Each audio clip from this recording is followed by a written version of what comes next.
Ajari aku ikuti firman-Mu, setia dalam setiap rencana-Mu. Baik, puji nama Tuhan saudara. Mari kita buka firman Tuhan dalam 1 Tawarik 16 ayat yang ke-7 sampai ayat yang ke-11 ya. Seorang raja yang mengucap syukur, yang tidak melupakan Tuhan setelah Tuhan membela perjalanan hidupnya. Supaya kita tahu, baik saya jemput bangkit berdiri, kita baca berbalasan dari 1 Tawarik 16 ayat yang ke-7 sampai yang ke-11 ya.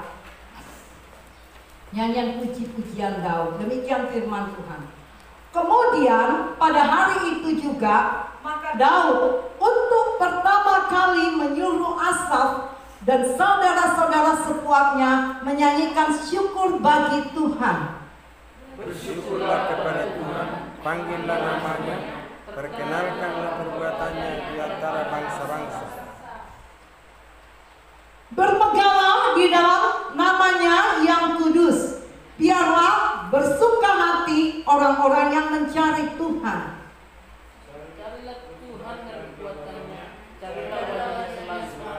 Puji Tuhan, silakan duduk.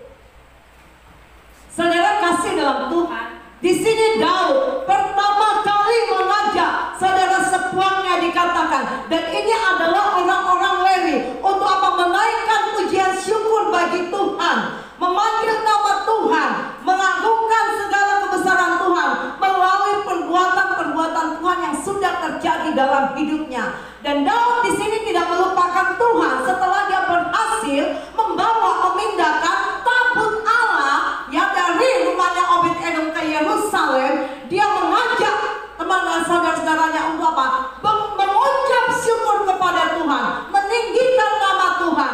Dan di sini dia bagi semuanya, ada yang pakai kecapi, ada yang pakai rebab, ada semua dia atur semuanya. Di sini dia mengajak untuk mengucap syukur.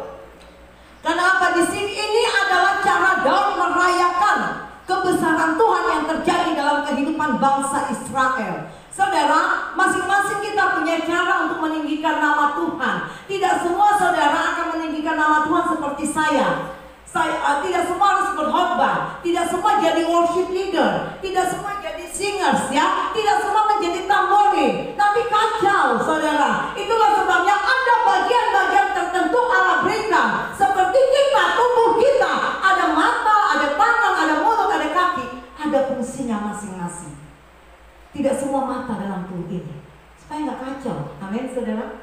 Kenali dirimu di mana engkau ditempatkan Tuhan. Kenali karunia-karunia yang Tuhan berikan kepadamu. Ini saudara. Jadi di sini Daud di seorang raja dia bagi. Yang bisa main seruling, yang bisa main kecapi, yang bisa main gambus, dibagi semuanya oleh Daud. Tidak asal-asalan saudara. Ya. Jadi ini bisa dipakai kategori dalam melayani. Di dalam kita melayani saudara, Allah sudah tentukan, tidak sembarangan saudara. Tidak sembarangan. Di sini Daud dia mengajak menaikkan ucapan syukur. Dikatakan bersyukurlah, dia katakan ya, bersyukurlah kepada Tuhan, panggillah namanya, perkenalkanlah perbuatannya di antara bangsa-bangsa. Daud mengajak bangsa Israel untuk bersyukur kepada Tuhan. Karena apa? Mengingat perjalanan bangsa Israel yang Tuhan bela sedemikian hebatnya. Sekarang Pak Soli sudah 36 tahun ya. Apa yang sudah dibuat untuk Tuhan? Pak Soli sudah buat apa untuk Tuhan? Ya kan? Tapi Tuhan sudah buat banyak. Tuhan sudah buat banyak. Yang paling agung pertama, yang paling kita syukuri, mujizat tertinggi adalah keselamatan. Bukan kesembuhan. Jangan bangga didoain Pak Pendeta sembuh. Enggak. Bukan itu. Mujizat pertama yang paling tinggi adalah keselamatan. Ini yang disyukuri Daud dalam perjalanan bangsa Israel. Mereka diselamatkan dari perbudakan di Mesir. Kita diselamatkan dari dosa. 36 tahun. Sudah berapa lama mengasihi Tuhan? Sudah berapa jam datang menyembah Tuhan? Ini saudara kita, kalau Tuhan minta perpuluhan dari hidup kita, usia yang Tuhan berikan, sanggup nggak kita kasih? perpuluhan napas. Sanggup nggak? Ini loh saudara. Jadi ingat, hormati Tuhan. Jangan abaikan Tuhan. Jangan pikir kita sudah ibadah cukup. Saudara, jangan jadi orang Kristen deh. Saya selalu katakan, jadilah anak Allah. Jangan jadi orang Kristen. Orang Kristen banyak di sana sini mabuk, ya. Tapi anak Allah tidak mungkin mabuk. Amin saudara. Anak Allah nggak mungkin mabuk. Orang Kristen banyak yang mabuk. Anak Allah nggak mabuk. Dia mabuk dengan Tuhan, menyembah Tuhan di hadirat Tuhan. Saudara, perkenalkan Tuhan melalui perbuatan-perbuatannya di antara bangsa-bangsa dengan cara apa, saudara? Pertama, kita harus mengalami Tuhan. Alami Tuhan, saudara ya. Harus mengalami Tuhan dalam hidup kita supaya kita bisa berbicara tentang Tuhan. Daud ini pun orang jahat loh ya. Bukan orang benar Daud. Sampai dia jadi raja. Dia orang jahat loh Daud. Tapi ketika dia mengalami Tuhan, lewat teguran Tuhan, lewat didikan Tuhan, dia sadar dan dia bertobat. Saudara, kalau nggak ada teguran Tuhan, orang nggak bisa bertobat. Dia anggap dirinya baik-baik saja. Padahal kita nggak ada yang baik. Amin saudara, kita nggak ada yang baik. Nah di sini alami Tuhan, kita perlu mengalami Tuhan, mengalami perjumpaan dengan Tuhan melalui apa? Melalui firman-Nya, melalui perbuatan-perbuatan yang sudah menolong kita. Jangan pikir saudara ketika saudara di dalam lembah kekelaman itu terus tuh nggak ada Tuhan. Ada Tuhan. Justru banyak orang mengalami Tuhan sedang dalam lembah kekelaman. Ya, kalau nggak kejepit nggak tahu cari Tuhan, itu manusia. Itu manusia. Ya, alami Tuhan. Yang kedua, hidup menyatu dengan Tuhan melalui apa? Melalui firman Tuhan, saudara ya. Melalui firman Tuhan kita menyatu dengan Tuhan. Apa? Melalui firman Tuhan. Melalui firman-Nya, melalui pujian penyembahan, melalui melakukan firman Tuhan. Orang nggak bisa menyatu dengan Tuhan kalau tidak mau menjadi pelaku firman Tuhan. Karena firman Tuhan bukan hanya diucapkan. Kalau ucapan firman Tuhan, anak-anak kecil pun banyak ya. Orang mabuk paling pintar ya mengucapkan firman Tuhan. Orang mabuk. Karena saya sering ketemu orang mabuk, dia hotbain saya. Hotbain saya. Bahkan saya mau dipukul, mau dibunuh, dikasih pentungan gini di kepala saya. Saya bilang, inilah orang Kristen. Orang Kristen, saya gitu ya. Dia bilang, saya mabuk, saya pulang dari lembaga, keluar dari lembaga. Ih, keluar dari lembaga kok bangga ya? Saya gitu ya. Jadi orang mabuk itu sering bangga dengan keadaannya.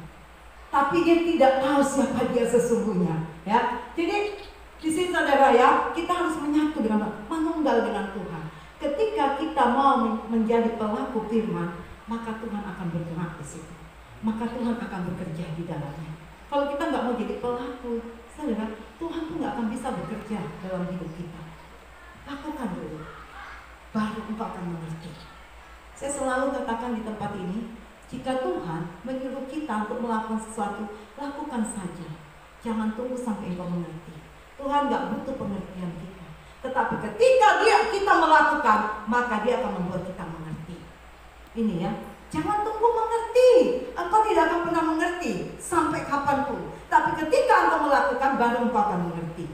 Karena Tuhan akan nyatakan hal itu. Saudara ya, kita harus menyatu dengan Tuhan, menunggal dengan Tuhan, yaitu melalui firman-Nya. Yang ketiga, tunjukkan karakter yang diubahkan oleh firman Tuhan.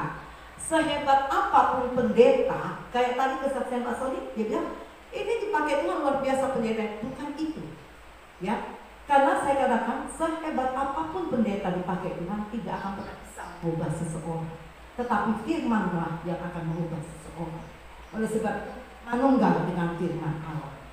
Ya, manunggal. Nggak usah terlalu wah dengan pendeta yang dipakai luar biasa. Nggak usah. Karena apa? Yang lebih hebat di atas segalanya adalah Tuhan. Dan firman Tuhan itu yang diberikan untuk kita untuk mengubah karakter kita. Tunjukkan perubahan karakter saudara. Tuhan butuh perubahan. Tuhan nggak butuh ucapan saudara. Tuhan nggak butuh janji. Tapi Tuhan butuh perubahan itu ada.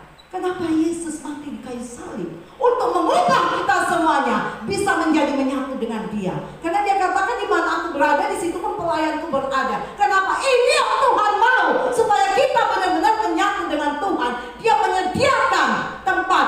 Dia serahkan pertama dirinya. Kita juga kalau kita mau bersama dengan Yesus, pertama serahkan hidupmu. untuk Tuhan. Serahkan. Daud bukan orang yang gak pernah jatuh. Tapi ketika dia bangkit, dia menyerahkan hidupnya sepenuhnya pada Tuhan. Saudara, mari kita menyatu dengan Tuhan. Mari kita menyerahkan seluruh hidup ini kepada Tuhan, saudara ya. Supaya Tuhan menjadi pemimpin kita. Menjadi pemimpin kita. Jadi kita nggak usah bangga kalau kita sudah ibadah, saudara.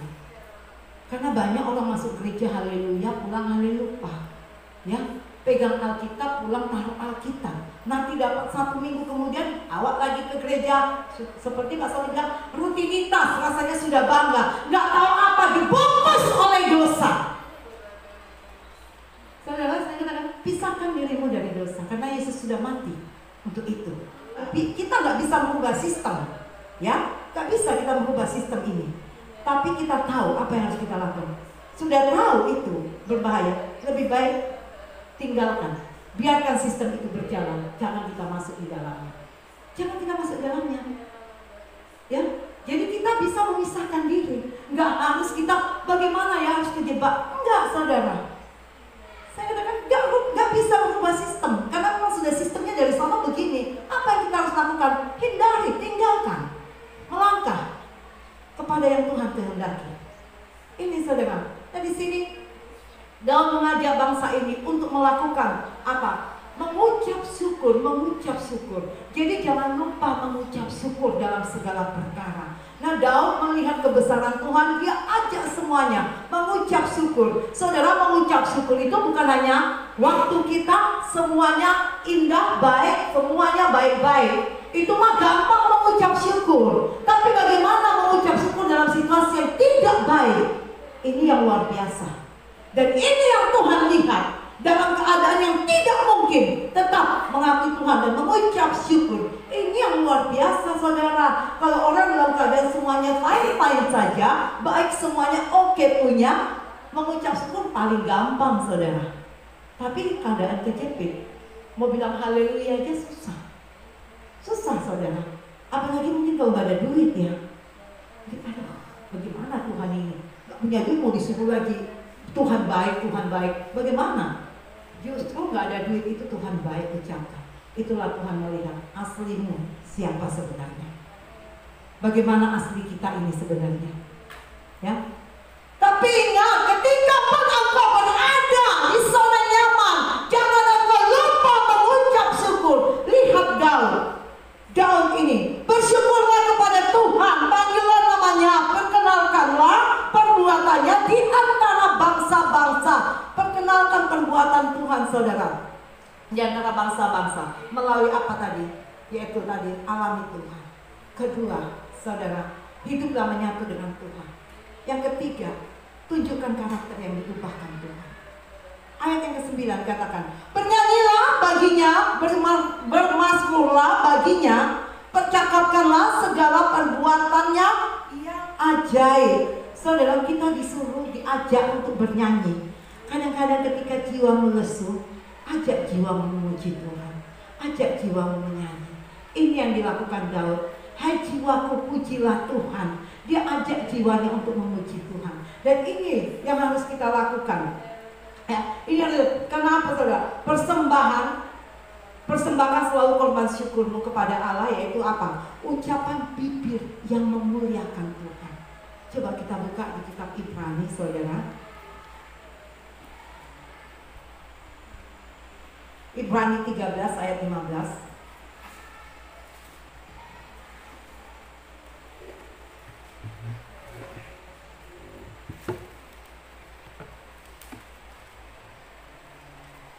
Boleh dibaca? Demikian bunyi firman Tuhan. Sebab itu marilah kita oleh Dia senantiasa mempersembahkan korban syukur kepada Allah, yaitu ucapan bibir yang memuliakan nama-Nya. Ucapan bibir yang memuliakan nama-Nya. Saudara, pujian dan penyembahanmu haruslah dalam ucapan dan tindakan. Bukan ucapan saja, tetapi ada tindakan supaya engkau mendapat perkenanan dari Allah. Jadi saudara, naikkan syukurmu selalu. Dan ucapan bibir yang mempermuliakan nama Allah. Bukan ucapan bibir yang merusak iman seseorang, tapi yang mempermuliakan nama Allah. Ini yang Tuhan mau kita persembahkan selalu, kita persembahkan selalu, kita persembahkan selalu. Kadang tadi pagi anak sekolah minggu datang begini loh, langsung ngadu di saya. Mungkin anak-anak sudah terlalu terdoktrinnya dengan ucapan saya, dengan watak saya. Dia datang begini, anak kecil. Mami, ada apa nak? Ada apa pinter? Saya bilang gitu. Itu dia maki, dia bilang ini dan itu dan ini. Kata-kata kandang-kandang dia sebut ya. Oh iya. Terus mami itu orangnya udah datang, dia bilang. Anak kecil sampai terdoktrin dengan. Karena kalau saya ngajar sekolah minggu juga ya, karena saya senang juga ya. Dia begini, saya bilang begini, kalau ada temannya ngomong, maki, kasih tahu ya, cepat-cepat dia datang ke belakang. Mami, dia itu maki. Dia bilang ini 3 binatang, dia sebut nama binatang kepada saya. Saudara, mami itu orangnya datang. Iya nanti, masa mami mau pukul dia? Saya bilang begitu ya. Dia mami itu, dia paksa saya, dia tuju. Saya ini anak sekolah minggu, saudara. Berarti dia tangkap apa yang saya ngomong.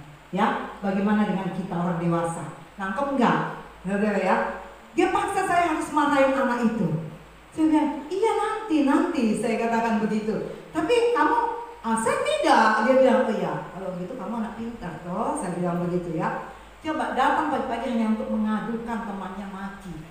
Ini luar biasa anak sekolah minggu di sini ya. Hebat anak sekolah minggu di sini.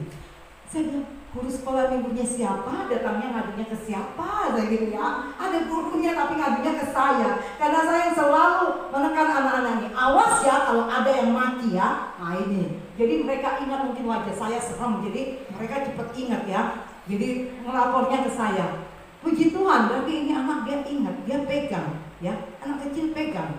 Itu yang saya bersyukur saudara ya, karena ucapan bibir yang mempermuliakan namanya, ini yang harus kita persembahkan. Jangan dipersembahkan seperti anak yang dia maki.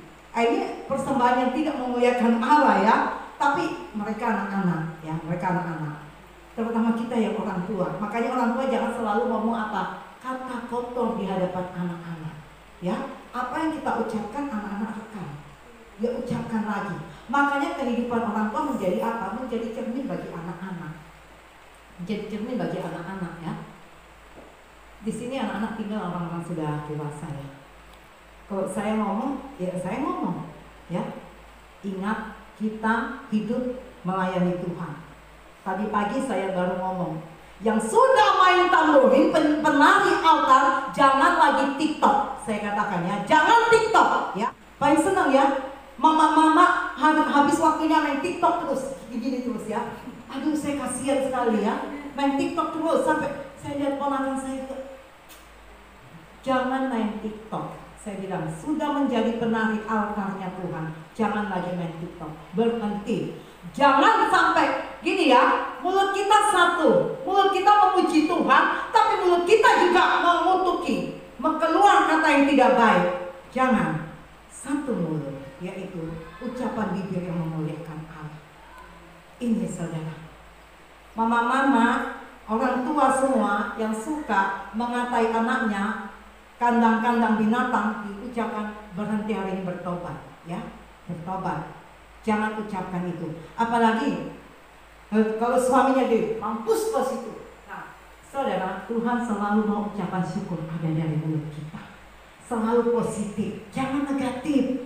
Ibu-ibu pun pikirannya jangan suka negatif ya. Jangan, banyak loh ya, ibu-ibu banyak. Karena ibu-ibu banyaknya egois, ya, banyaknya egois. Kamu di sana begini, kamu di sana begini. Ini jangan saudara, ya, jangan. Kalau engkau anak Allah, duduklah, berdoalah.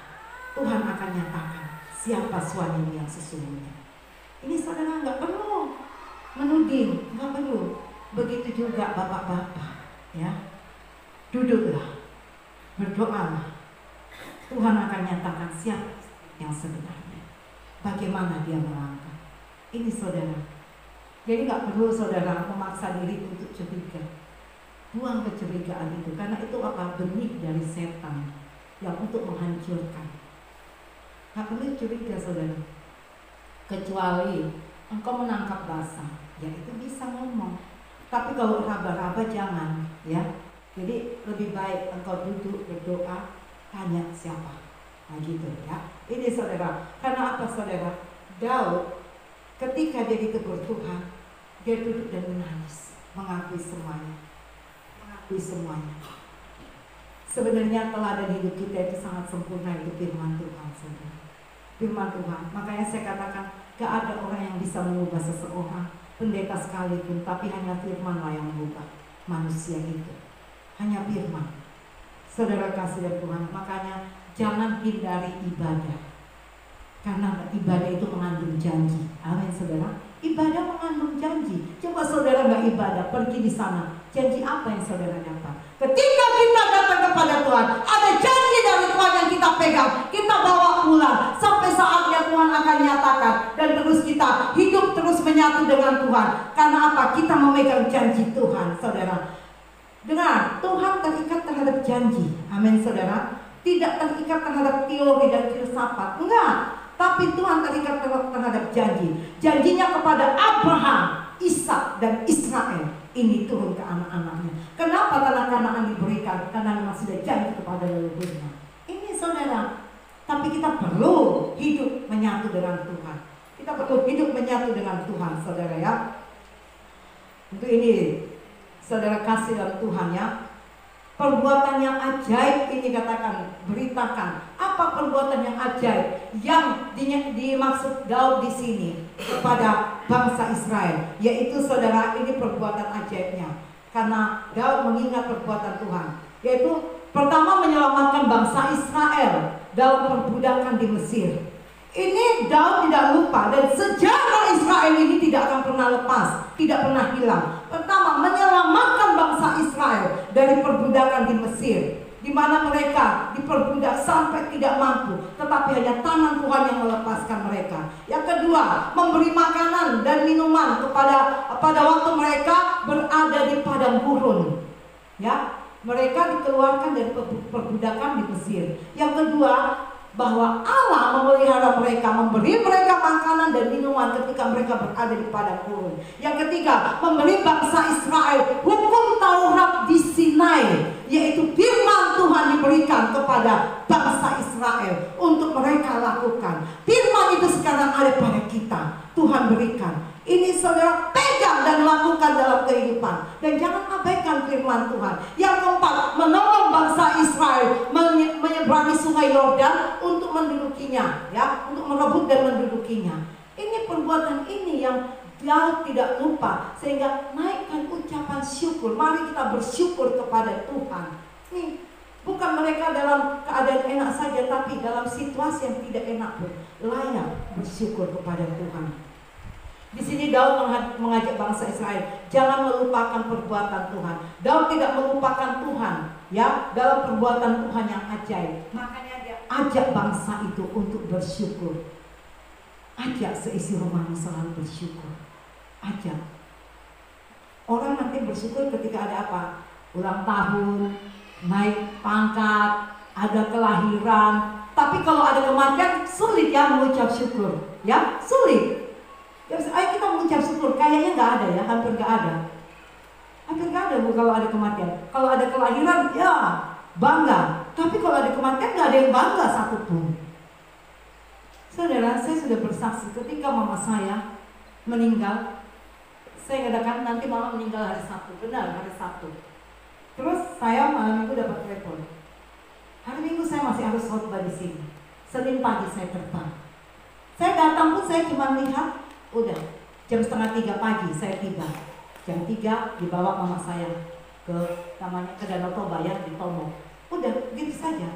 Saya nggak sampai yang bagaimana, karena saya pulang saya pernah berdoa begini, Tuhan, jangan mama aku mati, jangan kau panggil dia tanpa dia bertobat. Aku mau baptis dia dulu ya Tuhan, baru kau ambil. Terjadi, saudara, terjadi. Dan waktu mama saya panggil Tuhan, saya tidak merantap apa. Ada ini ponakan saya, tidak, biasa aja, saya sudah tutup bawah, saya bilang begitu. Karena saya bilang, sudah dia terima firman Tuhan. Saya baptis, saya datang dari Papua, saya baptis mama saya.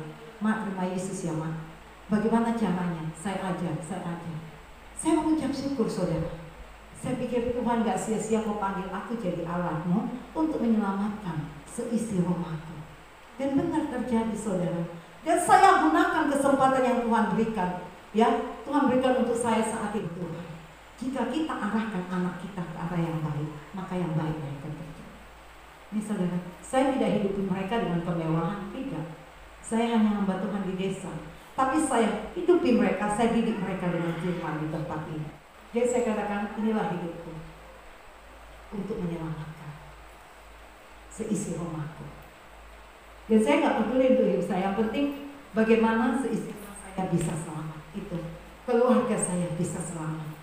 Saya tidak punya modal apapun, tapi saya punya modal, yaitu apa? Kepada Tuhan. Itu aja modal saya, hidup dengan Tuhan. Dan liku-liku perjalanan pelayanan saya itu banyak sekali pahitnya. Dan pahit, sangat pahit, ya. Tapi sampai akhirnya begini. Saya masuk di sini, ini masih hutang. Saya ikut babat.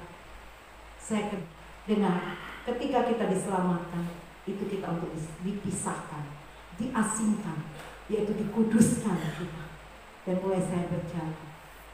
Kalau saya mengingat kembali liku-liku perjalanan pelayanan saya, karena saya nangis tapi saya bahagia, ya. Nangisnya gini, Tuhan, sedih ya ketika saya pertama ikut Tuhan. Bahagianya aku mengenal siapa Tuhan yang sesungguhnya. Itu kebahagiaan dalam hidup saya. Tadinya saya nggak tahu apa-apa Tuhan, tapi sekarang saya bisa berdiri. Saudara, jangan mau dimengerti Tuhan, baru kita nggak mau mengerti akan kehendak Tuhan. Itu nggak akan terjadi, nggak akan terjadi. Mengertilah kehendak Tuhan, apa yang Tuhan kehendaki. Jangan targetmu mau jadi ini Tuhan, mau jadi ini Tuhan. Enggak. Ketika engkau menjadi taat, itu mendatangkan satu keberuntungan bagi ini.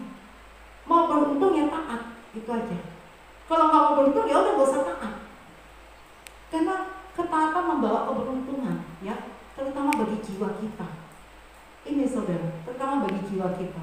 Dan saudara kasih dalam Tuhan. Ini yang Daud ingat tuh, ya, akan perbuatan yang ajaib Tuhan terhadap bangsa Israel. Makanya dia tidak lupa. Makanya waktu itu dia ajak bangsa Israel, saudara, untuk apa? Mulai memuji nama Tuhan dalam ucapan syukur di ayat yang ke-5, ya, ayat yang ke-5 sampai ayat yang ke-6 itu. 1 Tawarik 16 boleh dibaca. Tuhan, kepala ialah Asaf dan sebagai orang kedua ialah Sakar. Coba boleh dari ayat keempat.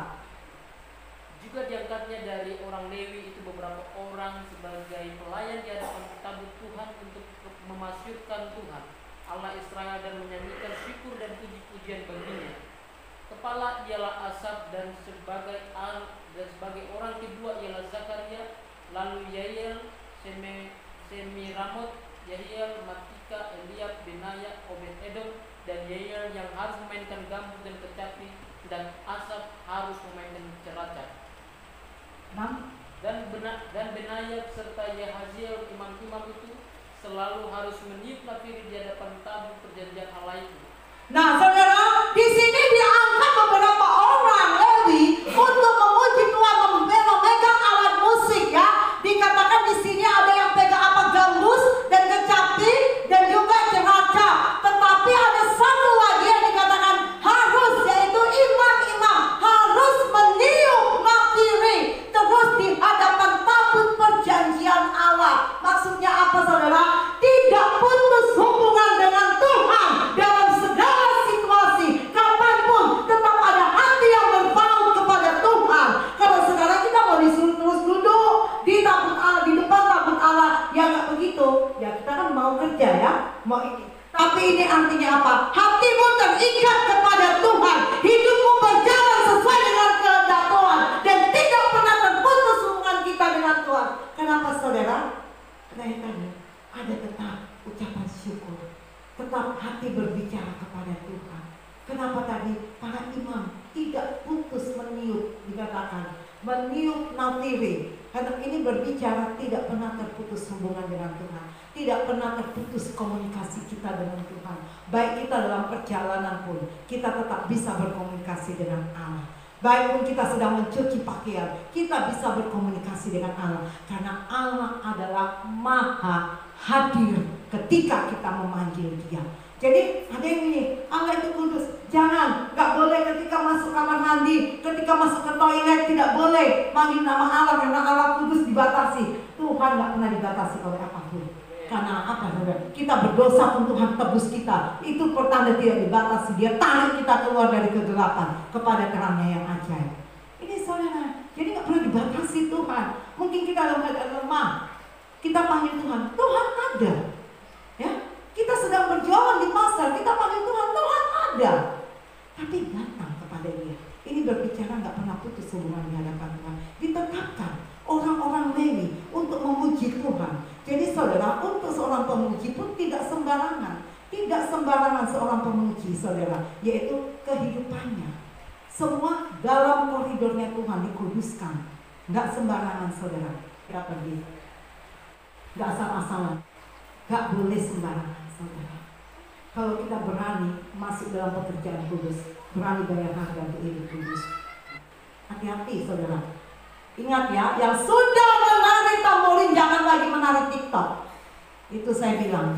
Anak sekolah minggu aja bisa ngerti pagi-pagi ngadu ke saya. Coba, sekarang penarik tamborin bukan anak sekolah minggu ya. Jangan lagi TikTok. Saya nggak lihat, tapi Tuhan lihat. Sembunyi silakan. Pada saatnya Tuhan akan buka. Itu. Jadi saya itu nggak perlu gini saudara. Cari tahu, terus curiga, mulai mending. Saya nggak mau gitu. Saya punya Tuhan, Dia sanggup menyatakan. Itu saya. Ya saya nggak mau saudara. Jadi jangan capek curigai pasanganmu kalau engkau nggak lihat. Kesel makan hati. Amin saudara. Makan hati, tersiksa hatimu, tersiksa batinmu. Orang yang kau curigai senang-senang, nggak apa-apa kok curiga. Kalau engkau punya Tuhan, engkau minta petunjuk Tuhan. Ya, bangsa Israel ketika mau berperang Musa, apakah aku mendapat kasih karunia-Mu Tuhan? Buktikan kalau aku mendapat kasih karunia-Mu. Buktikan. Ya, buktikan. Jadi bertanya sama Tuhan saudara. Bertanya saudara. Tanya sama Tuhan gak dosa. Amin saudara. Bertanya sama Tuhan gak dosa. Justru Tuhan bilang apa? Belajarlah bertanya kepadaku supaya aku beritahukan kepadamu. Ini saudara, bertanya sama Tuhan. Jadi saudara kasih dalam Tuhan. Jangan engkau negatif thinking kalau engkau tidak tahu yang sebenarnya. Amin. Ayat yang selanjutnya, ya, ayat yang ke-10. Berpeganglah di dalam namanya yang kudus. Biarlah bersuka hati orang-orang yang mencari Tuhan. Saudara, orang yang mencari Tuhan mempunyai sukacita tersendiri, ya, punya rasa bangga sendiri, saudara. Punya rasa sukacita tersendiri di hati ya. Tuhan itu mau kita hidup apa? Tuhan itu mau hidup kita itu berbahagia. Itulah sebabnya kita harus mengerti kehendak Tuhan supaya kita tidak salah melangkah karena banyak kejadian-kejadian aneh di dunia yang kita dapati. Banyak kejadian-kejadian aneh. Oleh sebab itu bersukacita aja lah dalam Tuhan, ya. Banyak kejadian aneh yang kita dapati di dunia ini yang bisa apa? Merusak kebahagiaan kita, merusak hati kita, merusak iman kita. Oleh sebab saudara kasih dalam Tuhan, izinkan sukacitamu terus terbangun karena engkau hidup bersama dengan Tuhan. Itulah sebabnya dikatakan orang yang mencari Tuhan itu punya sukacita sendiri. Dan di ayat yang 11 ayat penutup dikatakan begini. Carilah Tuhan dan kekuatannya dan kekuatan, carilah wajahnya selalu. Saudara, firman Tuhan katakan apa? Terkutuklah orang yang mengandalkan manusia, tetapi diberkatilah orang yang mengandalkan Tuhan. Makanya carilah Tuhan dan kekuatannya, carilah wajahnya, supaya engkau tidak terkutuk, supaya engkau gak jalan kiri kanan, tabrak kiri kanan. Cari Tuhan, maka Dia akan menuntun langkahmu, maka engkau akan diberkati. Karena dikatakan mengandalkan manusia terkutuk, tapi cari Tuhan, maka engkau akan diberkati. Ini saudara, orang kalau bicara berkat senang sekali ya, berkat. Saudara dengar, jangan berdoa begini, Tuhan berkati saya, berkati saya. Tapi saudara, kalau hidupmu tidak sesuai dengan apa yang Tuhan mau, seharusnya engkau malu minta berkat sama Tuhan. Tapi kalau kita hidup sesuai dengan Tuhan, gak usah minta. Orang benar hidupnya akan diikuti oleh berkat. Ini saudara, gak usah capek-capek saudara minta berkat Tuhan. Enggak saudara, Yang Tuhan mau kita hidup berbahagia. Hidup berbahagia gimana? Bersama dengan Tuhan. Yang Tuhan mau cari Tuhan dan kekuatannya, maka Dia akan memberkati engkau. Amin. Tuhan Yesus memberkati.